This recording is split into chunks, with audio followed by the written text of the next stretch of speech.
ओम नमः शिवाय। आप सभी का दिन शुभ हो। प्रिय श्रोताओं, हर महीने के कृष्ण और शुक्ल पक्ष की त्रयोदशी तिथि को प्रदोष व्रत रखा जाता है और इस बार दिसंबर महीने का और साल का अंतिम प्रदोष व्रत जो कि पौष महीने के कृष्ण पक्ष का प्रदोष व्रत रहेगा 17 दिसंबर दिन बुधवार को रखा जा रहा है और यह बुध प्रदोष होगा।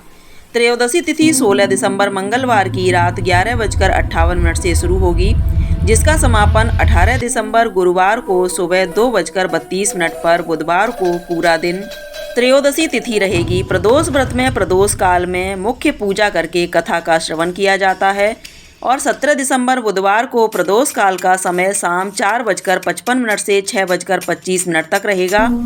आज की इस वीडियो में आप सभी सुनेंगे बुध प्रदोष व्रत की कथा, शिव चालीसा पाठ और आरती। एक बार एक नव विवाहित दंपति था। एक दिन रविवार को वह अपनी पत्नी को साथ ले जाने के लिए अपनी ससुराल गया। शादी के बाद वह पहली बार था। ससुराल वालों ने उनका खूब स्वागत किया और उसके लिए तरह तरह के भोजन और अच्छे बिस्तर की व्यवस्था की। उसकी पत्नी की सहेलियों ने उसे मजाक किया, उनसे मजाक और बातचीत का आनंद लिया। अपनी पत्नी के छोटे भाई बहनों द्वारा दी गई मेहमानबाजी नवाजी का आनंद लेते हुए वह बाहरी दुनिया को भूल गया। सोमवार और मंगलवार उसने अन्य कामों में बिताए। अब बुधवार था। उसने अपनी सास से कहा, सासू माँ, आज मुझे एक ज़रूरी काम है, आप अपनी बेटी को मेरे साथ तुरंत भेज दीजिए। तब सासू माँ ने कहा, लेकिन आज तो बुधवार है और बुधवार को कन्याओं को ससुराल भेजना शुभ नहीं होता। ससुराल में बेटियों को भेजना इस दिन अशुभ माना जाता है, इसलिए आज मैं अपनी बेटी को नहीं भेजूंगी। मुझे बुध की कोई परवाह नहीं, वो मुझे कोई नुकसान नहीं पहुंचा सकता। बुधवार मेरे जैसे व्यापारियों के लिए बहुत शुभ होता है। दामाद ने कहा, मुझे भी घर पर एक बहुत ज़रूरी काम है। सासू माँ ने और ससुर ने दामाद को बहुत समझाया, लेकिन दामाद अपनी जिद पर अड़ा रहा। वह उसी दिन जाने की बात कहता रहा। ससुराल वालों ने उसका मिजाज भांप लिया और अपनी बेटी को उसके साथ भेजने के लिए मजबूर होना पड़ा। तब उन्होंने दंपत्ति के लिए एक रथ का इंतजाम किया। वे दोनों दंपत्ति उस रथ में बैठकर एक कस्बे के पास पहुँचे।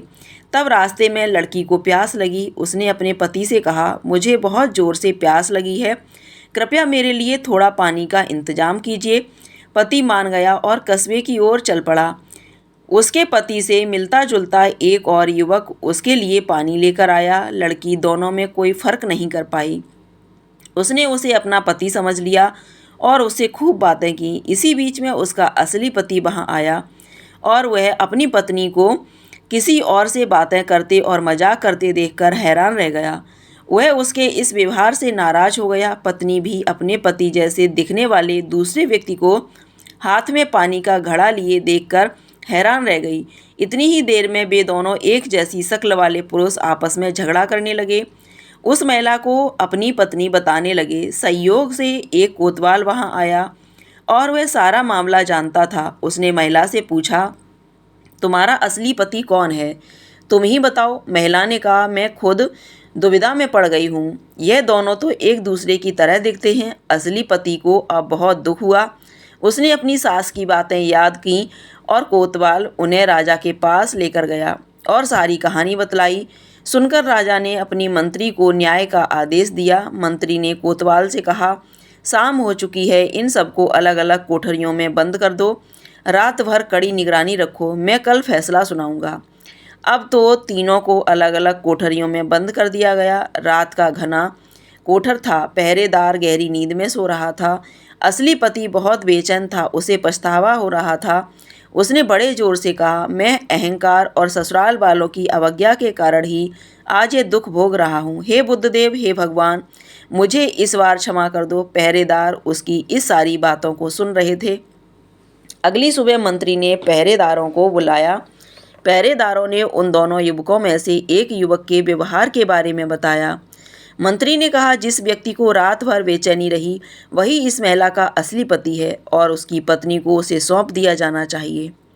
वहीं दूसरा पुरुष जो रात भर चैन से सोता रहा वह असली पति नहीं है। अब इस प्रकार से उन दोनों पति पत्नी को कोठरी से बाहर निकाल कर दिया गया। उन्हें सम्मान के साथ विदा कर दिया गया। पहरेदार जब दूसरे युवक के पास गए तो बाहर से ताला लगा होने के बावजूद उसकी कोठरी भीतर से खाली थी। उन्होंने यह बात जाकर मंत्री को बताई। मंत्री यह जानकर हैरान रह गए कि कोठरी बाहर से ताला लगी होने के बावजूद भी भीतर खाली थी, अंदर कोई नहीं था। तब वे वरिष्ठ मंत्री के पास गए और उन्होंने पूरी बात बताई। वरिष्ठ मंत्री मुस्कुराए और बोले कि लापता कैदी बुद्धदेव हैं, बुधवार को शासन करते हैं। इस व्यक्ति ने बुधवार के दिन बुद्ध के अधिकार को चुनौती दी थी। बुद्धदेव को बुरा लगा, इसलिए उन्होंने सबक सिखाने के लिए उसके पति का वेश धारण कर लिया। आज गुरुवार है, बृहस्पतिवार गुरुवार को शासन करते हैं। बुद्ध ठीक सूर्योदय के समय गायब हो गए, इसलिए डरो मत, पहरेदारों की इसमें कोई गलती नहीं है।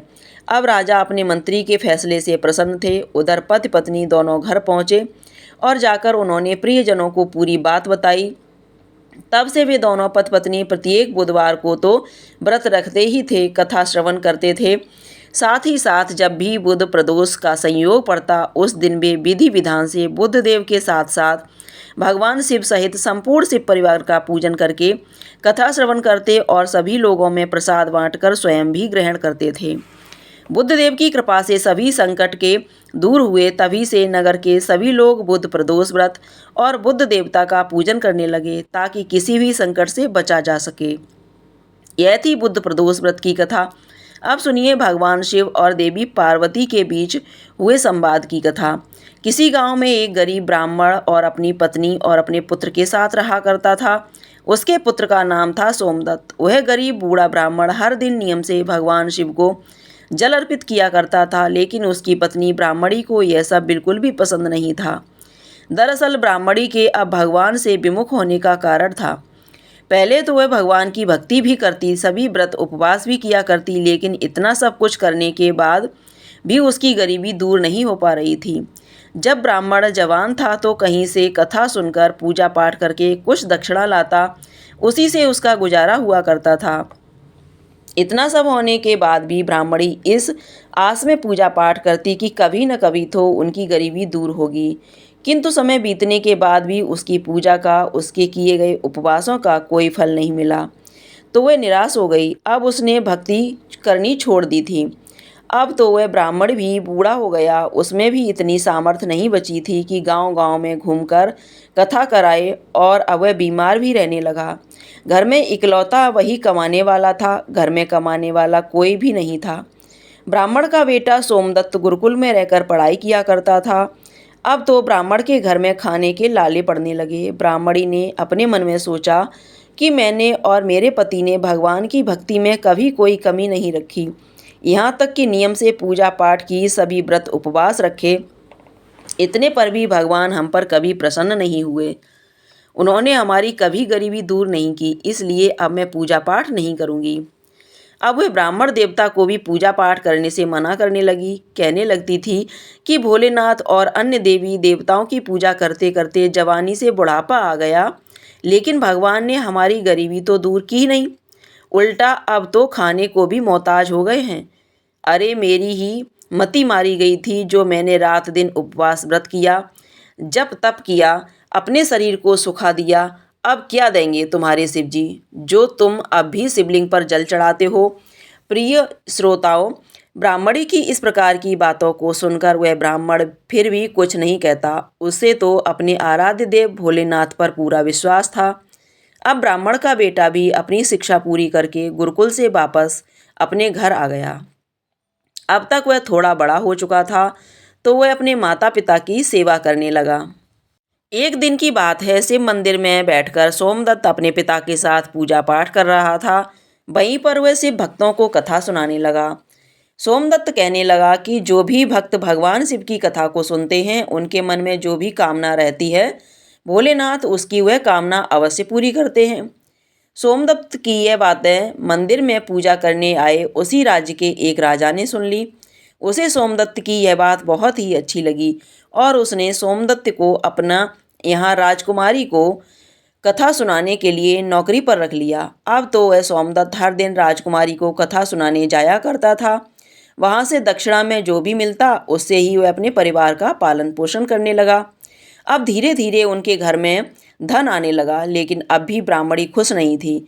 ब्राह्मणी ने कहा कि मुझे अपने बालक के भविष्य की चिंता है। हमारा तो जीवन जैसे तैसे कट गया, लेकिन मेरे बेटे का जीवन अभी बाकी है। हमारे पास इतना धन नहीं कि उसके काम आ सके, और हमारे मरने के बाद उसका क्या होगा। हमारी भक्ति पूजा पाठ का फल लगता है अब तो कभी नहीं मिलने वाला। क्या भोलेनाथ को मेरा दुख दिखाई नहीं देता? मेरा पुत्र राजा के घर से जो कुछ भी लेकर आता, माना कि उसने हमारे पूरे परिवार का गुजर बसर हो जाता है, किसी तरह पेट भर जाता है, किंतु और भी तो आवश्यकताएं हैं, वह भला कैसे पूरी होंगी? भगवान ने क्या अपनी आंखें हमारी तरफ से बंद कर रखी हैं? क्या मेरे पुत्र को हमारी ही तरह गरीबी में रहकर जीवन बिताना होगा? ब्राह्मण और ब्राह्मण की यह करुण पुकार जब कैलाश पर्वत पर विराजमान माता पार्वती ने सुनी, तो उन्होंने भोलेनाथ से कहा, हे देवों के देव महादेव, आप तो अंतर्यामी हैं, आप इन दोनों की परीक्षा क्यों ले रहे हैं? प्रभु, यह ब्राह्मण तो आपका परम भक्त है, अब उसके दुखों का नाश कीजिए। प्रभु, नहीं तो यह ब्राह्मण कहीं आपकी पूजा करना बंद ना कर दे, और कहीं उसके मन में आपके प्रति विश्वास ही समाप्त ना हो जाए, तब तो फिर कोई भी आपकी पूजा नहीं किया करेगा। माता पार्वती की इस प्रकार की बातों को सुनकर भोलेनाथ ने कहा, देवी, आप बिल्कुल भी चिंता ना करें, मैंने तो उसके भाग्योदय का बीज पहले ही बो दिया है। अब हम दोनों को साथ में लक्ष्मी जी और विष्णु जी को लेकर इस ब्राह्मण के घर जाने का समय आ गया है। मेरी कृपा के साथ ही वह ब्राह्मण दंपत्ति भगवान विष्णु और माता लक्ष्मी जी के भी कृपा पात्र हैं। उन दोनों पति-पत्नी ने हम दोनों की पूजा एक साथ की है। हे देवी, अब पृथ्वी लोक पर जाकर हमें शिव लीला करनी है। ऐसा कहकर भगवान शिव तुरंत ही माता पार्वती के साथ नंदी पर सवार होकर वैकुंठ लोक में जाते हैं, जहाँ पर दयानिधि भगवान विष्णु शेषनाग की सैया पर विराजमान थे और माता लक्ष्मी उनके चरण दबा रही थीं। तब भगवान शिव ने श्री विष्णु से पृथ्वी लोक पर चलने के लिए कहा। भगवान विष्णु कहने लगे, हे देवी, आप ही हमारे साथ चलिए, हमारे भक्त का बुलावा आया है। अब क्या था, चारों देवी देवता साधु और साध्वी का वेश धारण करके पृथ्वी पर उन ब्राह्मण के घर पर पहुंचकर अलख जगाने लगे और कहने लगे, अलख निरंजन, अलख निरंजन। घर में से वह बूढ़ा ब्राह्मण निकला। उसने देखा कि उसके द्वार पर साधु साध्वी खड़े हैं, तो उसने उन सबको प्रणाम किया। अब भगवान शिव और भगवान विष्णु कहने लगे, हे ब्राह्मण देवता, आज रात में हम आपके घर पर विश्राम करना चाहते हैं। तब ब्राह्मण पुत्र सोमदत्त ने अतिथि देवो भव ऐसा विचार करके कहा, महाराज, मेरे घर में दक्षिणा में मिले दाल भात आदि से ही हम तीनों के भोजन की पूर्ति होती है, उसी से हमारा पेट भरता है, इसलिए मैं एक समय के भोजन की व्यवस्था कर सकता हूँ। साधु ने उस ब्राह्मण को एक बर्तन देकर कहा कि आज वह दाल भात इस बर्तन में बनाओ, तो हम सबका दोनों समय का भोजन बन जाएगा। इस प्रकार उस बर्तन में बने भोजन से दोनों समय के भोजन की पूर्ति हो गई। इतना भोजन बना कि दोनों समय का भोजन सबने पेट भरकर खाया। अगले दिन प्रातःकाल सोमदत्त जागने लगा तो साधु रूपी भगवान शिव ने पूछा, पुत्र, तुम कहाँ जा रहे हो? सोमदत्त कहने लगा, हे साधु महाराज, मैं राजकुमारी को कथा सुनाने जा रहा हूँ, यह मेरा नित्य का नियम है। तब साधु ने कहा, तुम कथा सुनाने के बाद राजकुमारी से पूछना कि तुम किस इच्छा की पूर्ति के लिए कथाएं सुनती हो। अब सोमदत्त राजकुमारी को कथा सुनाने के बाद उससे वही प्रश्न पूछता है कि हे राजकुमारी, मैं नित्य कथाएं सुनाता हूँ, लेकिन यह बताइए कि आप इन कथाओं को किस लिए सुनती हो।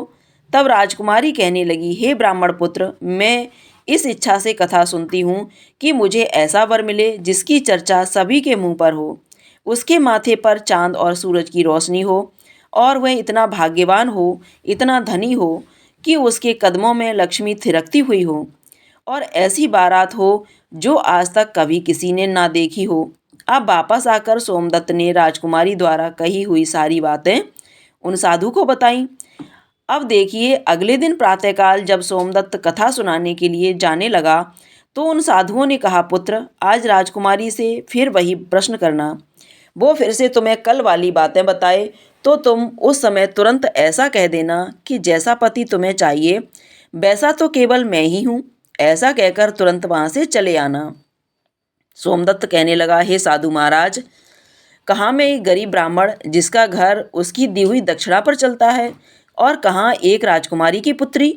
एक राजकुमारी राजा तो यह जानते ही कि मैंने उनके सम्मुख विवाह का प्रस्ताव रखा है, मुझे और मेरे परिवार को मृत्युदंड देकर मौत की घाट उतार देगा।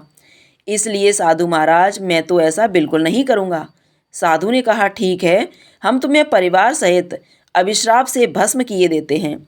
सोमदत्त तो पहले ही उनके चमत्कार से डरा हुआ था। उसने सोचा कि राजा तो मुझे बाद में मृत्युदंड देगा, यह साधु महाराज तो मुझे अभी अपने श्राप से भस्म कर देंगे। इसलिए साधुओं को आश्वासन देकर और उनकी बात मानकर कथा सुनाने के लिए वह चला गया। कथा सुनाने के बाद सोमदत्त ने राजकुमारी से कहा, हे राजकुमारी, कल आपने जो बताया था उसके अनुसार वैसा वर तुम्हें चाहिए। वैसा वर तो अकेला मैं ही हूँ। ऐसा कहकर वह तुरंत वहाँ से भाग आया। राजकुमारी की पुत्री को सुनकर एकदम आघात पहुँचा। वह हैरान रह गई। फिर उसने दासी द्वारा अपने पिता को बुलाकर सारी बातें बताईं। राजा ने सुना तो ब्राह्मणी को राजकुमारी को आश्वासन दिया कि उस उद्दंड ब्राह्मण को उसकी सजा अवश्य मिलेगी। राजा ने तुरंत अपने मंत्रियों से विचार विमर्श किया। फिर एक मंत्री ने कहा कि महाराज, उसने अपराध तो फांसी दिया जाने वाला किया है, किंतु वह तो एक ब्राह्मण है, उसे फांसी देने पर आपको ब्राह्मण हत्या का पाप लगेगा। कुछ ऐसा किया जाए कि वह दंडित भी हो जाए और उसको ब्राह्मण हत्या का पाप भी ना लगे। तब काफ़ी देर विचार विमर्श करने के बाद तय किया गया कि विवाह का निमंत्रण पत्र कुछ शर्तों के साथ भिजवाया जाए। राजा ने शर्तों वाला निमंत्रण पत्र लिखवाकर अपने सेवक के हाथ सोमदत्त के पिता के पास भिजवा दिया।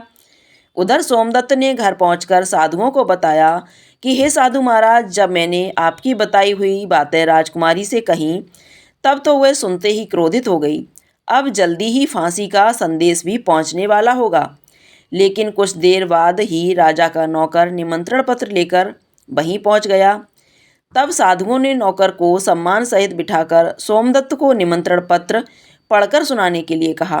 पत्र में इस प्रकार लिखा था कि हे ब्राह्मण पुत्र, हमें तुम्हारे विवाह का प्रस्ताव मंजूर है, किंतु कुछ हमारी भी शर्तें हैं। हमारे द्वारा सभी शर्तें पूरी करने पर हम अपनी कन्या का विवाह तुम्हारे साथ कर देंगे, और अगर तुमने शर्तें पूरी ना की तो तुम्हें परिवार सहित फांसी की सज़ा दी जाएगी। शर्त इस प्रकार है, पहली शर्त के अनुसार बारातियों के ठहरने वाले सभी बारात घर और बनवाए गए सभी तंबू बारातियों से भरे होने चाहिए, कोई भी तंबू खाली नहीं रहना चाहिए। दूसरी शर्त, बारातियों के आतिथ्य सत्कार में बनाई गई सभी खाद्य सामग्री, सभी प्रकार के पकवान उपयोग में आ जाने चाहिए, कुछ भी बचना नहीं चाहिए। तीसरी शर्त, ऐसी अद्भुत बारात आनी चाहिए जिसकी प्रशंसा हर व्यक्ति की जुबान पर हो। बारात आने पर अगर कोई भी शर्त अधूरी रहेगी तो बारात में आने वाले सभी बारातियों को भी फांसी की सज़ा दे दी जाएगी। पत्र पढ़ते ही सोमदत्त तो डर के मारे कांपने लगा। उसे इस प्रकार का डरा हुआ देखकर साधु ने कहा, पुत्र, तुम डरो मत। नौकर को भेजकर भोजन कराकर पत्र का उत्तर देकर विदा कर दो और पत्र में लिख दो कि हे महाराज, आप विवाह की तैयारियां कीजिए, हम इस दिन बारात लेकर आ रहे हैं। नौकर को भोजन में दाल भात परोसा गया। नौकर की थाली में चमत्कार से 36 प्रकार का भोजन बन गया। विदाई में साधुओं ने, जो कि साधु के वेश में स्वयं भोलेनाथ और श्री हरि विष्णु थे, उस नौकर को मुट्ठी भर धोने की राख पत्र देकर विदा कर दिया। बाहर आकर नौकर ने मुट्ठी खोलकर देखा तो वह हैरान रह गया कि वह तो राख नहीं बल्कि हीरे मोती हैं। वह बहुत खुश हुआ। उसने जाकर राजा को वह पत्र दे दिया। राजा ने पत्र पढ़ा जिसमें उसकी सारी शर्तें स्वीकार की गई थीं। अब तो राजा हैरान रह गया। सोचने लगा कि वो गरीब ब्राह्मण जिसके विश्वास पर ऐसा कर रहा है, क्या कोई दुश्मन राजा उसका साथ दे रहा है, क्योंकि वह तो बहुत गरीब है। हमारी इस तरह की शर्तें तो वह कभी भी पूरी कर ही नहीं सकता। यही सोचकर राजा ने शहर के सारे बारात घर सजवा दिए और बहुत सारे तंबू लगवा दिए। राजा को विश्वास था कि अधिक आदमी न आने के कारण वह शर्त हार जाएगा। इधर सोमदत्त अपनी बारात में चलने के लिए जिसे भी कहता, वही उसे यह कहकर मना कर देता कि नहीं, तुम्हारा तो अंत समय नज़दीक आ गया है और हम बारात में तुम्हारे साथ मरने के लिए भला क्यों जाएं। ऐसी बात सुनकर वह बहुत परेशान हो गया। विवाह वाले दिन सोमदत्त को परेशान देखकर साधुओं ने कहा, पुत्र आज तुम्हारा विवाह है, तुम परेशान लग रहे हो, तैयार होकर चलो हमारे साथ। तुम किसी भी बात की चिंता मत करो, हम तुम्हारे साथ हैं। सोमदत्त ने अब तो भाग्य में जो लिख दिया है वह होकर ही रहेगा, ऐसा सोचकर वह तैयार हुआ और साधुओं के साथ चल पड़ा। इधर भगवान शिव ने भी इसी बारात में चलने के लिए सभी देवताओं को मनुष्यों के रूप में आमंत्रित कर दिया। भूत प्रेत पिशाच और अनेक गणों को विवाह में सम्मिलित कर लिया, जिसके कारण सभी बारात घर लगाए गए तंबू देखते ही देखते खचाखच भर गए। इसके बाद भी कुछ बाराती बिना तंबू के रह गए। अब राजा के पास सूचना भिजवाई गई कि बारातियों के ठहरने का और प्रबंध कराया जाए। राजा ने सुना तो सुनकर हैरान रह गया। अब उसने सोचा कि कहाँ से इतने बाराती आ गए हैं, चलकर देखना चाहिए कि वास्तव में क्या बात है। फिर क्या था। राजा तुरंत वहाँ पहुँचा। राजा को आया देखकर भगवान शिव ने शुक्र और शनि जी को बच्चे के रूप में बनाकर भूख के कारण रुला दिया। राजा ने दो छोटे बालकों को रोते हुए देखा तो पूछा कि ये बालक क्यों रो रहे हैं। साधु बने शिव जी ने कहा कि महाराज, इन्हें बहुत जोर से भूख लगी है। अब राजा ने उन बच्चों को भोजन कराने के लिए भेज दिया। कुछ समय के बाद राजा के कर्मचारी ने आकर बताया कि महाराज, वे दोनों बालक तो सारा का सारा भोजन खा गए और फिर भी भूख से चिल्ला रहे हैं और रो रहे हैं। यह बात सुनते ही राजा तो बड़ा परेशान हुआ। अब उसने अपना घमंड त्याग कर उन साधुओं के सामने नतमस्तक होकर कहा, हे साधु महाराज, अब तो मेरी लाज आपके हाथ में है। साधुओं ने कहा, महाराज कोई बात नहीं, सब कुछ ठीक हो जाएगा। तुम घर जाकर बारात की अगवानी की तैयारी करो। तुम बारात के स्वागत की तैयारी धूमधाम से करो। राजा ने शहर को बहुत ही सुंदर तरीके से सजवाया। जगह जगह झालरों से पूरा शहर एक दुल्हन की तरह जगमग करने लगा। सोमदत्त भी विवाह की पोशाक में एक राजकुमार की तरह बहुत ही सुंदर दिखाई दे रहा था। शाम के समय उसे एक सुंदर दिव्य रथ में बिठाया गया। रथ के आगे नगाड़े और ढोल वाले घूम रहे थे, नाच रहे थे। दूल्हे के मस्तक पर चेहरे को चांद और सूरज से सजाया गया था। बाराती हाथों में मुद्राएं लेकर एक दूसरे पर न्यौछावर करके इधर उधर उड़ा रहे थे। बारात के इस अद्भुत दृश्य को देखकर सभी लोग आपस में कहने लगे, इस ब्राह्मण के भाग्य को तो देखो, इसके मस्तक के चेहरे में चांद और सूरज, फिर चारों तरफ से इस प्रकार धनलक्ष्मी को उड़ा रहा है मानो किसी बड़े राजा की बारात निकल रही हो। ऐसी बारात तो हमने अपने जीवन में कभी नहीं देखी और ना ही कभी आगे देखने की उम्मीद है। यह तो भाग्य का बड़ा धनी है। प्रजा के मुख से इस प्रकार की बातों को सुनकर माता पार्वती ने भगवान शिव से कहा, प्रभु आप जिस पर कृपा करते हैं उसके लिए तो अन्न धन के भंडार खोल देते हैं। भोलेनाथ ने कहा, हे देवी, जो भक्त मेरी पूरी श्रद्धा भक्ति से पूजा करते हैं, मुझ पर अटूट विश्वास करते हैं, मैं उन्हें उनकी पूजा का फल अवश्य देता हूँ। उन्हें दुख तभी झेलना पड़ता है जब तक कि उनके पाप कर्म समाप्त नहीं हो जाते। पुण्य कर्म जैसे ही उदय होते हैं उनके भाग्य के द्वार खुल जाते हैं। और जो भक्त भगवान की इन कथाओं को सुनता है उन्हें भी राजकुमारी की तरह फल मिलता है। कुमारी ने प्रतिदिन भगवान की कथाएं सुनी। उसके मन में जो भी कामना थी उसे वह कामना पूर्ण रूप से मिल गई। उसकी वह हर इच्छा पूर्ण हो गई। अब तो भोलेनाथ, माता पार्वती और भगवान विष्णु तथा माता लक्ष्मी जी की महिमा थी, जिसके कारण वह ब्राह्मण धनी हो गया। उसका घर महल की तरह सुंदर हो गया। उसके घर में अब किसी भी बात की कोई कमी नहीं थी। अब ब्राह्मणी ने भी फिर से भगवान की पूजा अर्चना करना शुरू कर दी और खूब दान दक्षिणा देना शुरू कर दिया। अब तो वह भी हर दिन प्रेम से भगवान की कथाओं को सुनती और दूसरों को सुनाया करती थी। प्रेम से बोलिए, श्री लक्ष्मी नारायण भगवान की जय, भोले शंकर भगवान की जय। अब सुनिए श्री शिव चालीसा पाठ। जय गणेश गिरिजा सुवन मंगल मूल सुजान, कहत अयोध्या दास तुम देव अभय वरदान। जय गिरिजापति दीन दयाला, सदा करत संतन प्रतिपाला। भाल चंद्रमा सोहत नीके, कानन कुंडल नांग फनीके। अंग गौर सिर गंग बहाए, मुंड माल तन छार लगाए। वस्त्र खाल बाघंबर सोहे, छवि को देख नाग मनि मोहे। मैं ना मातु की हवै दुलारी, बाम अंग सोहत छब न्यारी। करत सूल सोहत छब भारी, करत सदा शत्रुन छयकारी। नंदी गणेश सोहत हैं कैसे, सागर मध्य कमल हैं जैसे। कार्तिक श्याम और गणराऊ, या छवि को कह जातन काऊ। देवन जब ही जाय पुकारा, तबही दुख प्रभु आप निवारा। किया उपद्रव तारक भारी, देवन सब मिल तुम्हें जोहारी। तुरत सड़ानन आप पठायो, लव निमेष मही मार गिरायो। आप जलंधर असुर संहारा, सो यश तुम्हार विदित संसारा। त्रिपुरासुर सन युद्ध मचाई, सभी कृपा कर लीन बचाई। किया तपई भागीरथ भारी, पुरव प्रतिज्ञा तासु पुरारी। दानिन में तुम सबको नाही, सेवक अस्तुत करत सदाही। भेद नाम महिमा तब गाई, अकथ अनाद भेद नहीं पाई। प्रगट उदित मंथन में ज्वाला, जर सुरासुर भये बेहाला। कीन दया ता करी सहाई, नीलकंठ तब नाम कहाई। पूजन रामचंद्र जब कीना, जीत के लंक विभीषण दीना। सहस कमल में हो रहे धारी, कीन परीक्षा तबई पुरारी। एक कमल प्रभु राखे जोई, कमल नैन पूजन च सोई। कठिन वक्त देखी प्रभु शंकर, भय प्रसन्न दिए। क्षित वर जय जय जय अनंत विनाशी, करत कृपा सबके घटवासी। दुष्ट सकल निंदित मोय सतावे, भ्रमित रहे मोय चैन न आवे। त्राय त्राय में नाथ पुकारो, ये अवसर मोय आन उबारो। ले त्रिशूल शत्रुन को मारो, संकट से मोय आन उबारो। मात पिता भ्राता सब कोई, संकट में पूछत नहीं कोई। स्वामी एके आस तुम्हारी, आय हरो मम संकट भारी। धन निर्धन को देत सदाही, जो कोई जांचे सो फल पाई। अस्तुत के विद करे तुम्हारी, क्षमऊ नाथ अब चूक हमारी। शंकर हो संकट के नाशन, मंगल कारण विघ्न विनाशन। योगी युतमन ध्यान लगावे, नारद सारद शीस नवावे। नमो नमो जय नमः शिवाय, सुर ब्रह्मादिक पार न पाए।